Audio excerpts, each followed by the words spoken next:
The near future. A virus destroys 99% of humanity. There are 513 survivors left in the world.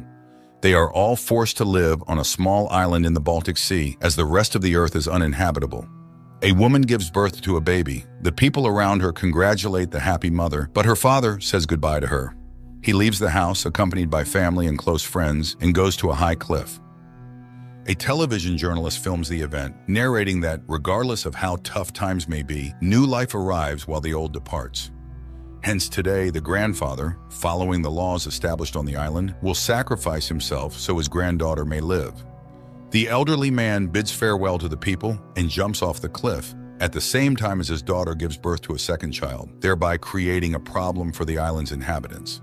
The thing is, Helgoland has a population of 513 people. Birth rates are strictly controlled, and if a baby is born unexpectedly, someone must sacrifice themselves, voluntarily or forcibly. The community leader, Beatrice, maintains a social ranking. Commit a good deed, raise your rank, make a mistake, lower it. The person with number 513 is the first candidate for sacrifice. All important matters are decided by voting, creating an illusion of democracy. And so this time, the TV reports those who are at the very bottom of the list. 511 turns out to be a friend of Beatrice's son, who tries to cheer his friend by reminding him that if he refuses to jump voluntarily, he will simply be thrown into the sea. 512 is an elderly, weak woman who is no longer of any use. And 513 is a man named Etienne who has wronged the community. Later, everyone goes about their business. Dr. Merrick, accompanied by his son Linus, heads to the laboratory where they unsuccessfully search for a vaccine against the virus that has devastated the world. The boy is eager to go to the mainland because that's the only place where they can find the necessary resources, but his father is strictly against it. It's deadly dangerous. And the things they need are delivered by people who have adapted to life on the coast. Dr. Merrick's assistant, Judith, reminds him of the daily rounds of the island's inhabitants, and they start with number 513. Etienne stole painkillers from the pharmacy, for which his rating immediately dropped, and he was punished by being deprived of food. Now he might even die. The other islanders go to the shop where they can take a strictly defined amount of food. Unexpectedly, one of the children breaks a jar of pickles, and Henrik advises his friend to give the boy his food. He immediately does so in front of everyone, thereby raising his rating from a dangerous position. While the others praise the man for his kindness, Henrik suggests to Etienne's wife, Lisa, to provide him with intimate services in exchange for some food for her husband. Noticing this, Beatrice asks her son to restrain himself, but the boy is too confident in his impunity. Later, Merrick returns to the laboratory, where it is revealed that it houses people brought from the mainland, on whom the doctor tests new drugs, hoping to find a cure for the virus. But so far, all his test subjects have died. Meanwhile, Lisa goes to Henrik, but their activity is interrupted by an alarm signal. Illegal immigrants are approaching the island. The island's defense commander orders them to turn back, and when they refuse to do so, Henrik shoots them all, even though the people had already turned back. Later, all the residents are gathered for a vote. The one who shared his food with the boy moves up, and now it's time to decide who will sacrifice themselves. The people choose Etienne. Then Lisa tells about Henrik's actions. Unexpectedly, other girls confess that they too were his victims. A scandal erupts, and Beatrice can do nothing to save her son. To calm the citizens, she announces his exile from the island. In the morning, Linus announces his trip to the mainland to his father. Although Merrick is against it, the boy does not intend to stay under his wing. The doctor goes to Beatrice, but she refuses to save his son when hers is dying. The boys get into the boat, only Henrik is without a protective suit. On the way, one of the militants, Heinz, reminds everyone that the mainland is very dangerous, and if one falls behind the group, they might even be eaten. On the island, a water supply malfunction alarm goes off. Beatrice learns that their engineer frequently goes missing and orders him to be followed. One of the staff finds a radio transmitter, which is strictly forbidden on the island. Meanwhile, the boat from the island reaches Hamburg. Henrik tries to refuse to go ashore, but Heinz beats him and throws him onto the dock. At the same time, the engineer asks Beatrice to allow his wife onto the island, and she promises to think about it. The commander leaves Linus in the boat and leads the others to a meeting with the Count, who controls this part of the city. The exchange begins. The people from the island supply the Count with produce grown in greenhouses, and he gives them medical drugs that his people collect in abandoned hospitals. At the same time, Linus disobeys orders and goes ashore, where he meets a guy who offers to supply him with medicines found in a ship's laboratory. Linus agrees to go with him, unaware that his squad is already returning to the boat. The guys enter the dock, where Linus is handed a whole box of flu vaccine, but in return the people demand passage to the island. Linus tries to convince them that he's not the one who makes such decisions and offers to give him the medicines in exchange for lobbying for them. At this time, his group is attacked by slum dwellers and Heinz's mask is torn off, but his friends come to the rescue and fend them off. They make it to the boat, but realizing that Linus is not on board, decide to leave without him. Linus sees this and runs after them. He manages to jump onto the boat, but his protective suit tears, and the guy who gave him the medicines, who was running after him, is killed.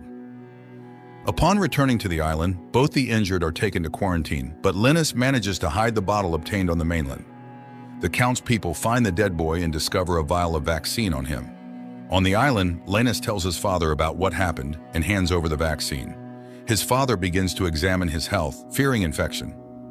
Heinz is also brought into quarantine, but the boy clearly does not feel well. Moreover, he develops a rash, the first sign of a viral disease. The people on the island, learning about Heinz's infection, become agitated. Later, Merrick examines the vaccine brought by Linus, and it turns out to be real. The doctor would like to find out what else is on that ship, but for that, he needs to release Linus from quarantine, which is currently impossible. The doctor tells Beatrice everything, but she categorically demands to keep everything secret, fearing a riot. Merrick gives Heinz everything he has, but the boy gets worse. Meanwhile, Henrik wanders through the city and meets an elderly woman who exchanges beautiful trinkets for food. The boy approaches her, but after taking his keychain, she refuses to give him anything. Then Henrik removes his clothes, showing off his healthy body, which delights the old woman. She has not seen normal people for a long time. She takes Henrik with her.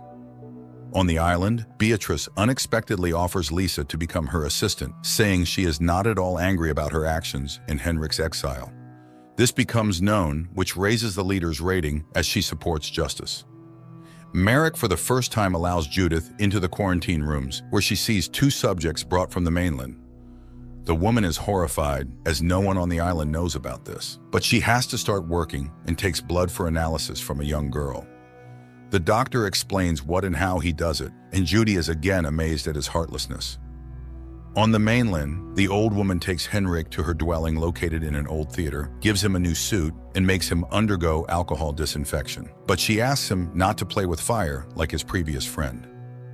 At this time on the island, despite Marek's efforts, Heinz dies, and Linus discovers a rash on himself. In Hamburg, Henrik asks the old woman to take him to the Count, but she refuses, which angers him greatly. He follows her and finds the place where she keeps her treasures and then beats the old woman to death. On the island, Beatrice announces the death of Heinz and blames the commander. The girl is outraged, as it is the leader who makes them sail to the mainland. The youth supports her protest and begins to cough demonstratively, causing panic among the adults, who immediately scatter, not finishing the vote. Nonetheless, the commander's rating decreases and Beatrice introduces parental responsibility for their children's actions. And then one of the women discovers that her daughter is pregnant. This unplanned pregnancy could lead to big problems, but the girl categorically refuses to get rid of the child, despite her mother's pleas. Meanwhile, the engineer informs his wife about the opening on the island following Heinz's death and promises to do everything so she can come. A couple spying on him hears this conversation, but unexpectedly the woman refuses to report him because he only wants to reunite with his wife. At the same time in the laboratory, the condition of the test subject girl worsens. Judith sympathizes with her, and she reveals that her brother, who has a family, sold her to the island. And she does not hold a grudge against him, as she managed to do something good. Linus shows his father the rash, which does not surprise the doctor, since he immediately realized his son was infected. The boy asks to be used for experiments, although his father cannot bring himself to do it. In Hamburg, young people who found the medicines passed to Linus are brought to the Count. The leader asks to be shown the ship, but they say the only one who knew the way there has died. The Count offers the youth to join him and asks to find the ship. The leader of the youth group asks to take them along because they are sure. He wants to capture Helgoland, as it is the only place with the doctor capable of making a cure. The Count makes a promise. Merrick begins to study his son, who asks him to promise that he will find that ship with the laboratory. Later, the doctor goes to the former commander and asks for her help to get to the mainland. She promises to do this if he can release her from the cage where she was unjustly locked up. On the mainland, Henrik falls into an ambush by a group that feeds on humans. He confesses who he is and asks to be handed over to the Count. The cannibals take him to the Count's dwelling, and he agrees to exchange the boy for antibiotics, hoping to get a ransom from Beatrice. Meanwhile, the engineer contacts his wife, informs her about the interview tomorrow, and asks her to prepare well. The Count informs Henrik that he knows about his exile. Then the boy offers to show him the island's defense weaknesses to capture it. Later, the engineer's wife arrives at the designated place and passes the first round for the position of pharmacist. And Merrick notes a deterioration in Linus's health. The next day, the two women who performed the best in the testing must prove to the islanders that one of them deserves the doctor's position. One of them is the engineer's wife, a practicing pharmacist, and the other, named Daniela, calls herself a surgeon. At the same time on the island, Etienne finds a bottle of schnapps in the desk and gives it to the windmill mechanic. Meanwhile, the commission, consisting of the island's leadership, conducts the final testing. Daniela answers all the questions correctly, but the pharmacist also demonstrates good knowledge. Then Beatrice proposes a vote, and with Merrick's final decisive vote, the commission chooses Daniela, causing the engineer to have a nervous breakdown. He attacks Merrick, but Beatrice shortens him, as no one had promised him anything specific. Later, Daniela arrives on the island, and after the welcoming party leaves the dock, people from the cannibal gang who arrived on the island illegally are found on the boat. The engineer contacts his wife, but she advises him to forget her and move on. And they show Daniela her new home. At night, unable to resist the temptation, the windmill mechanic drinks the found schnapps and doesn't see the engineer climb the windmill and break one of its blades. In the morning, seeing the recording of the incident, the drunk man climbs up, falls, and hangs high above the ground, his broken leg caught on the ladder. The ambulance takes the injured man, brings him to Merrick, who decides to amputate the leg and asks to call Daniela, but the woman acts strangely, as if she doesn't know what to do. Merrick and Judith conduct the surgery, after which the doctor questions the new surgeon, and she suddenly confesses that she was a Pilates trainer, so she knows the body's structure. She just memorized a surgery book because she needed to get to the island. By the Count's order, she will guard him because soon everything here will change. But then it turns out that Judith heard their conversation. Moreover, she has long known about the doctor's violations that he committed for his son, and now she intends to report everything to Beatrice. But Daniela attacks the doctor's assistant and kills her. Later, together with Daniela, they throw Judith's body into the sea. That evening, Liza tries to convince Beatrice to soften the new law that makes parents responsible for their children, as people don't like it, but the boss quickly puts the assistant in her place. Everything will be as she decides, and she inquires about Judith's whereabouts, but no one has seen the woman. Then Beatrice calls Merrick, but he also says he doesn't know where his assistant is. In the evening, the island police arrest the engineer. Linus's condition worsens, and Merrick resuscitates him, performing intubation. However, the boy is very weak, and the father cries over his body. However, he is called to a girl who has lost her child, and it becomes clear that her mother and the island's healer, Laura, are involved. At this time, Beatrice visits the mechanic who lost his leg and tries to find out if Judith was at his surgery, but the man remembers nothing but pain. Beatrice accuses him of drunkenness and promises to expel him from the island, then inspects the clinic room and finds a knocked-out tooth behind the baseboard. After that, she comes to Merrick and accuses him of murdering Judith. The doctor confesses to it, but states he would have preferred to kill her. Beatrice decides to pin everything on the engineer, as he can no longer be trusted. They barely managed to repair the turbine he broke, so he will be responsible for Judith's murder as well. The doctor tries to object, but the woman reminds him of his son's dire situation, and Merrick complies. And on the mainland, the Count announces to his people, among whom is now Henrik, that they are sailing to new shores. The next day on the island, a trial is held for the engineer. Beatrice secures a guilty verdict for him for sabotaging the turbine and murdering Judith, corroborated by the blood on the man's shirt. But when Merrick refuses to testify, Daniela takes it upon herself, confirming that she conducted the DNA analysis and the blood belonged to the deceased. The man tries to appeal to the islanders, as he has lived there and they know him as a law-abiding citizen, but a vote decides his fate. The man is taken to the seashore where the entire population of the island gathers, ties him up, and leaves him at the surf's edge, watching as the tide rises. When the unfortunate man's cries cease, the people leave. Only Merrick remains on the shore, living through his cowardice. Later, he goes to his son and suddenly starts telling him how it all began. He remembers that day as if it were yesterday. The whole family was supposed to go to the island of Helgoland, but when he and his son arrived at the ferry, it turned out that his wife and mother, Tessa, was delayed in her laboratory. The woman was an epidemiologist and was trying to find an antiviral for a new disease that was destroying the world. She calls her husband and tells him she will come tomorrow, as the institute has good security and she is safe. Merrick and Linus reach the island and go to the store, where a crowd wanting to buy groceries gathers at the door. But the store owner doesn't let people in. There's practically nothing left, and the delivery from the mainland will only be tomorrow. Nevertheless, the doctor manages to sneak inside, where he meets Beatrice, working as a senior salesperson. She helps the doctor choose groceries for his son and, noticing the commotion at the entrance, calms the crowd by promising big discounts the next morning. The people leave, promising to come back in the morning, and the store owner insults Beatrice for unilaterally deciding what to do with his property.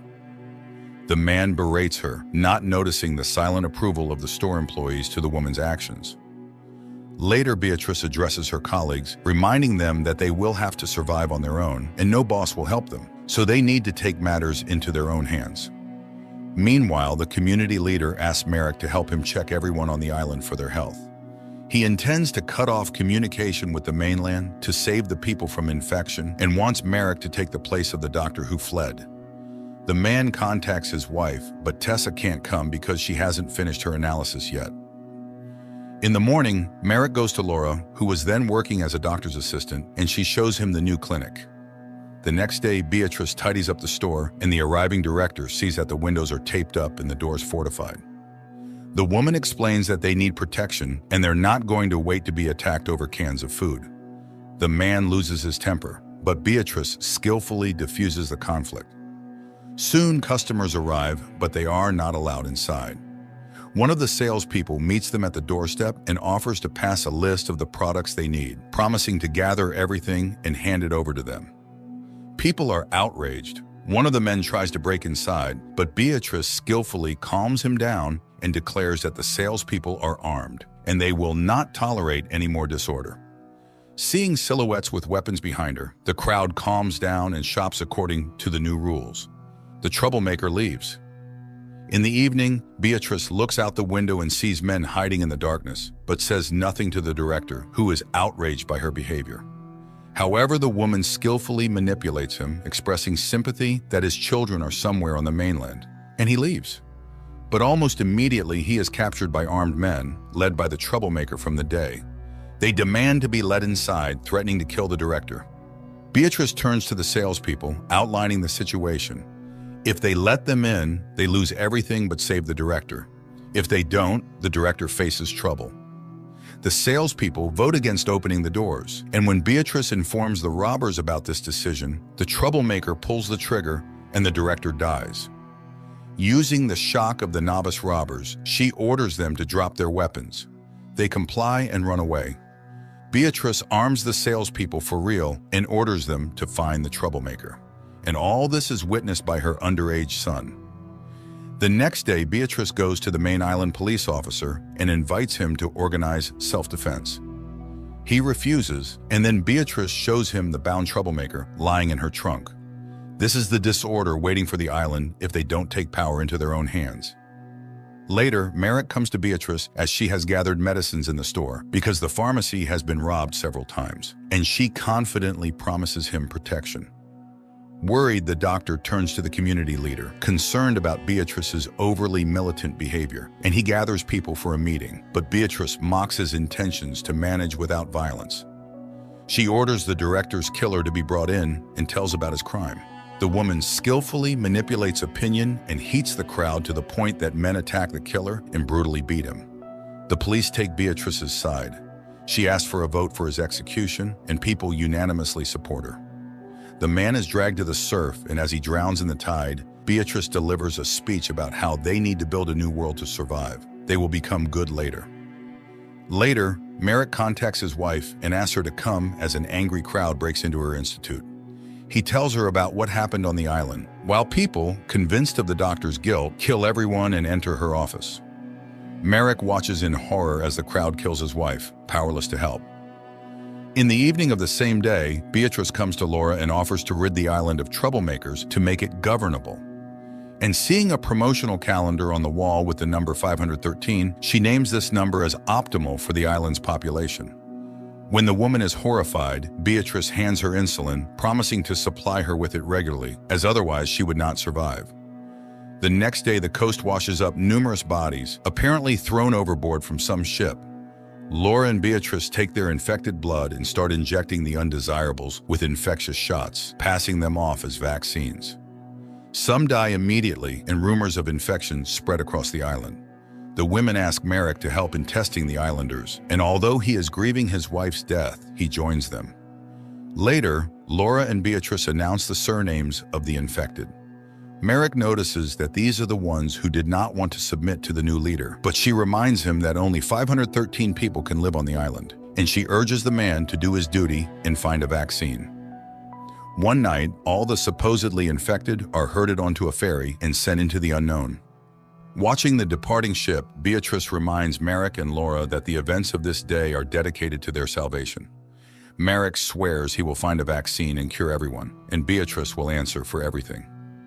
Finishing the story, the father asks his son to forgive him, but the boy asks him to leave, and dies. Later, Merrick shows a recorded confession to Laura, Daniela, and the cleaning lady. He intends to publish it so the islanders know the truth, but Daniela, threatening with a weapon, takes the cassette and breaks it, reminding him that the Count is already on his way here and soon everything will change.